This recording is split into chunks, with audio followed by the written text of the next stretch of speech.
Welcome to Loleventvods. These are the best highlights of today's LEC 2025 matchup. Having that orange just helps out in that regard too, and they should be able to soak enough experience off. You can always look for a dive roll. Whether or not it's an advisable decision is an entirely different thing.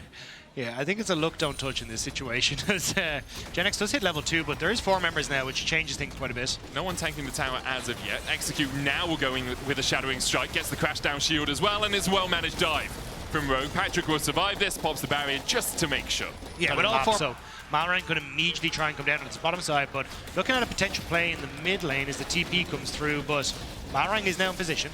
And Malrang's looking, see if he can find something here. Loopy's coming across as well. Rika, there's the knock-up. Rika stunned up with the Shadowing Strike and now has to flash to try and get away. With Isma coming in from the side as well, Rogue will accept the flash out of the Orianna. I think we'll see Loopy staying around here to make sure this wave can be crashed There's in. kind of multiple members just running around the map wherever there's action though. You can see Rahel is starting to shift down towards mid to help cover as well. And now Isma doesn't realize there's a lot of people there. Loopy will spot out Malrang, but here comes Adam. Adam moving first out of the bot lane. Loopy spotted by Malrang, locked up with the permafrost. Isma jumps onto Adam. Loopy used the grand entrance to get out. Now the collapse comes in. Rika still on level 5. Flash bellows breath looking for the brittle stun onto Adam. Can't quite find that extra bit of damage. Isma dashing forward once again. Execute falling low. And Isma brings down the staff to get SK on the board in this game. Both the supports are just running around, seeing whatever they can find. Execute still only level 2.5, by the way. Hasn't actually got any more experience since we last talked about him. Rika doesn't have flash. Execute trying to get experience out of kills. Rika's going to try and walk his way away from this one, but Larson, or the Ignite stick, and Larson still finds the final auto attack to get himself his first kill of the game. It's about needing to farm. Just show them this game. It's like, look, Malrang, he's a professional player. He's only level 3 at 6 minutes. I can take your wolves. I can take the Grom. It's fine. He is struggling a little bit to find his way into this pit right now. So, some junglers come out of their first clear with 28. Oh my god, no!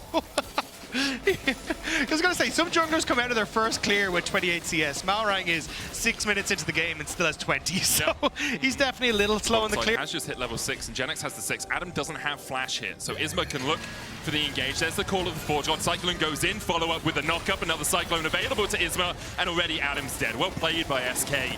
Knew that Adam didn't have his flash and just How far away is Loopy from 6? He's still a full level. You'd really want him to have the quickness if you are going to look for a fight, but doesn't quite have it yet.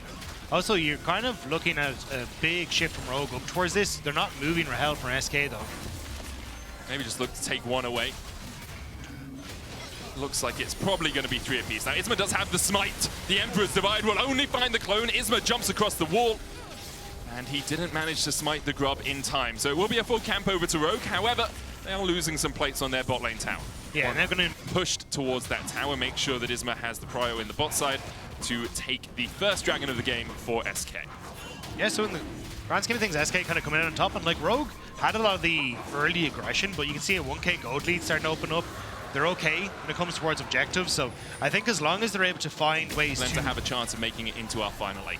Yeah, I only just caught Malrang's actually running the domination tree instead of the inspiration tree, so looking at like, I would imagine, yeah, actually I don't know. I was trying to figure out what Malrang would be running in domination. Maybe it's like the dash down? Yeah, I'm not sure. Like usually you run the inspiration tree for cooldown on your smite and also then getting the free boots. But he's running domination secondary tree for Malrang, which you can. I'm sure someone on when you go on Twitch, because we have an extension on Twitch. Again, a little bit of a slower game. Not really too surprising. Both these teams haven't been known for their explosiveness, but with the second dragon up, SK are trying to, I won't say up the tempo. Loopy, okay, thank you. I hate it when people walk past roses. There's 2 there, Loopy. Loopy, just order them, man. Just it's free experience, Loopy. This is how you catch up. Oh, some rogue chance. Malrang jumps into the pit. The smite goes down. Isma gets it. Malrang flashes over the wall. And, yeah, Boar couldn't bear to be in there any longer. See, but the way Rogan was playing is over-forcing with multiple people on this midway, but Loopy's goes in with the charm. For the shockwave as well. Larson only loses half his health. Does have to burn the flash. There was a TP behind as well as Genex joins the fray, but the Emperor's Divide in a good position already. Isma's down. Genex does get the knock-up. Larson's fallen as well, as has Execute. Alongside him, Adam's going to join an SK. They force the tempo. They find the fight. It's a triple for Rahel. That was sick from SK. The vision control from Loopy has been really good in setting that up alongside his team, and they finally get that pick that they wanted to. The TP Being in able to behind. play He's super aggressive in that. Nice triple kill for him. Yeah, well timed as well around the Atacon. They will be able to pick it up. Obviously, voracious in this game. No real surprises there. Like the gold is even, but SK are now 5 minutes away from having an Ocean Soul. Yeah, I mean, all of the mana.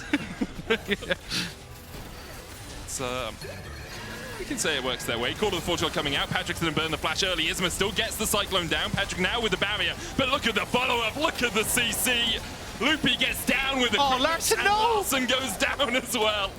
Maurang running away. Execute and Adam still full HP. Weren't even able to join the fight at all.